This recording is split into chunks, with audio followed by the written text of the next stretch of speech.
So at this point in time, the Creality K1 Max is almost 2 years old. And overall, the experience has been great, but not perfect. So I've made some adjustments. If you take a quick look, you can't really tell. And one of the main reasons is because I chose this machine because I quite like the look of it. We're not talking about any crazy upgrades here. I've seen people who put like LCD screens on their print heads.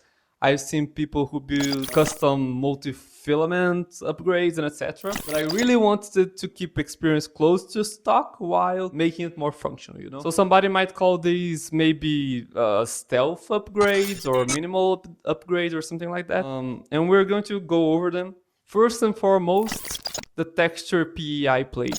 I think it's really weird that we are in 2025 and Creality has shipped this machine with a smooth PEI plate, which means you need to use glue for the models to stick. And that's for easy to print materials like PLA, you know? But for the texture PEI plate, you just need to rub it with a little bit of isopropyl alcohol and most of the materials will stick just fine.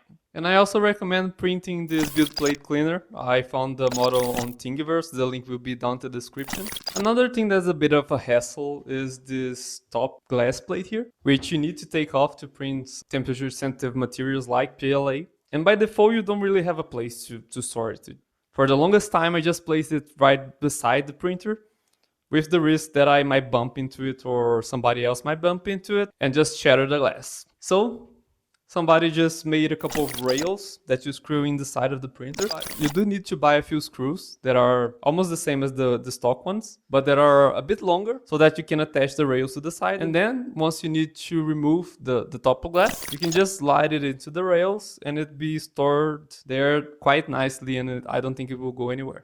I really think this should come by default with the printer, but anyway, since the release of the K1 Max, Creality has released a few other printers which are superior to this one on a few ways, but they have also released a couple of upgrade kits for the K1, K1 Max and etc.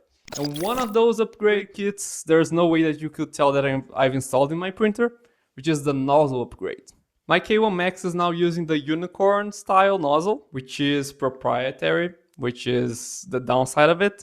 Full disclaimer here. It sounds like installing this upgrade has made my model fan noisier, so take this into consideration if you're thinking about installing this upgrade on your machine as well. But supposedly it makes swapping nozzles easier and it's also less likely to clog, which are two huge benefits from my point of view. So I decided it was worth the upgrade. The main reason being, instead of having the nozzle and the throat meeting inside the heat block, the nozzle goes all the way up to the extruder.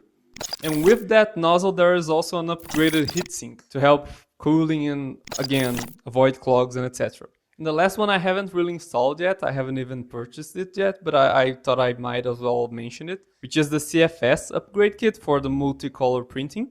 And for me, the biggest benefit there is the new extruder. So this new extruder has a filament cutter built in, and also the filament runout sensor is in the extruder.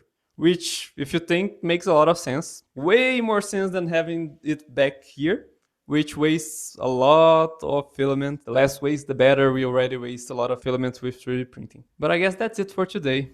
See you guys next time.